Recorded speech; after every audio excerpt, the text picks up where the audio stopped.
Bonjour à tous. Nous allons aujourd'hui découvrir APF Entreprise Alsace, entreprise adaptée basée à Illkirch depuis 50 ans et qui emploie 160 salariés. Bienvenue à Franck Suzon qui nous fait le plaisir de répondre à mes questions. Franck, bonjour. Bonjour Fanny. Alors tout d'abord, donc APF Entreprise est une entreprise adaptée avec 90% de collaborateurs en situation de handicap. Une entreprise adaptée, qu'est-ce que ça veut dire? Alors aujourd'hui, APF Entreprise Alsace, c'est 175 salariés. On embauche régulièrement, du coup 175, sur des activités électroniques, électrotechniques et activités tertiaires en sous-traitance.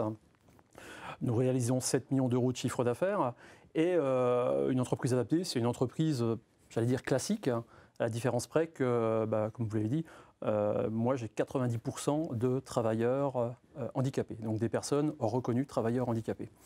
Une entreprise classique doit avoir 6%, nous on en a 90%. On a un contrat avec l'État qui nous impose un quota. Les lois ont changé cette année, enfin plutôt l'année dernière, et on a un objectif pour 2022 d'être à 75% de personnes en situation de handicap, 75% étant un plafond et 55% un plancher. Alors, on le voit sur les images derrière, vous êtes spécialisé dans l'électrotechnique et l'électronique, je vais y arriver. On pourrait croire que c'est un secteur qui peut être incompatible avec des personnes en situation de handicap. Ce n'est pas le cas a priori, donc qu'est-ce que vous répondez à ça? Il n'y a pas d'incompatibilité avec un handicap quelconque, je dirais. Il suffit d'aménager le poste de travail, le rendre ergonomique, travailler sur les TMS, donc la posture, sur donc les troubles musculo-squelettiques, peut-être avoir des process de fabrication un peu plus détaillés, mettre en place des formations, peut-être particulières aussi, mais pas d'incompatibilité. Quand vous avez un salarié qui a envie de faire, après derrière, je dirais ça va, ça fait. Moi, je cite souvent en exemple une salariée que j'ai embauchée qui était inapte au poste de travail. Elle était vendeuse de chaussures. Elle a fait un stage de 6 mois au Greta sur de l'électronique. Elle est venue en stage chez nous. Elle a trouvé ça génial. Et en faisant de la formation en situation de travail, aujourd'hui, elle contrôle toutes mes cartes électroniques. Donc du coup, l'envie de faire, c'est bon. C'est vrai que quand on parle de personnes en situation de handicap, on imagine souvent une personne par exemple en fauteuil roulant. Il y a aussi une grande partie de handicap invisible, ce qu'on appelle le handicap invisible. C'est quoi exactement? Alors, il y a 12 millions de Français qui sont touchés par un handicap. Ça correspond à 20% de la population française. 4% sont en fauteuil roulant. Effectivement, on a le pictogramme fauteuil roulant sur les emplacements réservés. Mais il faut savoir que 80% des handicaps sont invisibles. Déficience sensorielle, organique, intellectuelle, mentale, surdité, des troubles visuels, troubles psychiques, prothèses de hanche, traumatisme crânien, maladies invalidantes telles que la sclérose en plaques. Ce sont pour la plupart des handicaps qui sont invisibles. Quand je fais visiter l'entreprise, bien souvent, on me dit « mais ils sont tous handicapés chez vous ?» Et moi, je renvoie à la personne à qui j'ai fait visiter l'entreprise. Je dis « bah oui, vous avez dit bonjour à une personne qui est sourde et vous allez croiser une personne malvoyante. » APF, du coup, a vraiment un côté très innovant par son secteur d'activité. Ce qu'on voit ici, c'est l'ECA. Vous venez de racheter une start-up en fait, qui propose un compagnon interactif pour enfants autistes.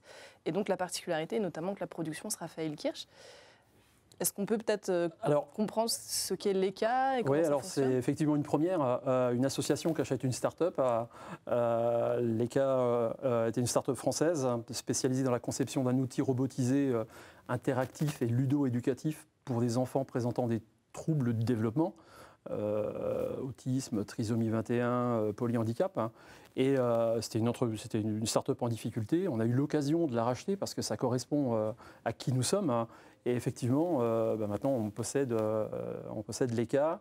Le produit va être fabriqué, distribué par APF Entreprise Alsace. Et nous sommes en train de développer une version numéro 2 du produit. Au niveau légal, c'est vrai que la loi impose en fait aux entreprises de plus de 20 salariés d'avoir 6% de travailleurs en situation de handicap au sein de l'effectif.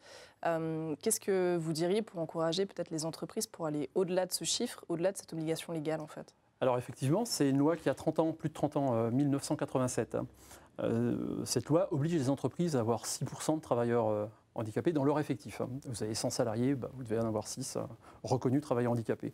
Si vous n'avez pas ces 6%, ce quota, vous payez une contribution qui s'appelle la contribution AGFiP, qui est calculée en fonction de vos effectifs et de votre chiffre d'affaires. 6% depuis 30 ans. Vous avez une idée à combien on est en moyenne actuellement? J'avoue pas forcément. Voilà, donc on est à 3,4%. Donc on en est loin des 6% sur une loi qui a 30 ans. Les entreprises sont assez sur des préjugés. Moi, de ce que j'ai en retour, des préjugés sur une personne handicapée est moins productive, une personne handicapée est plus souvent absente, a peut-être des difficultés à apprendre, il va falloir que j'aménage le poste de travail, que j'aménage l'accessibilité.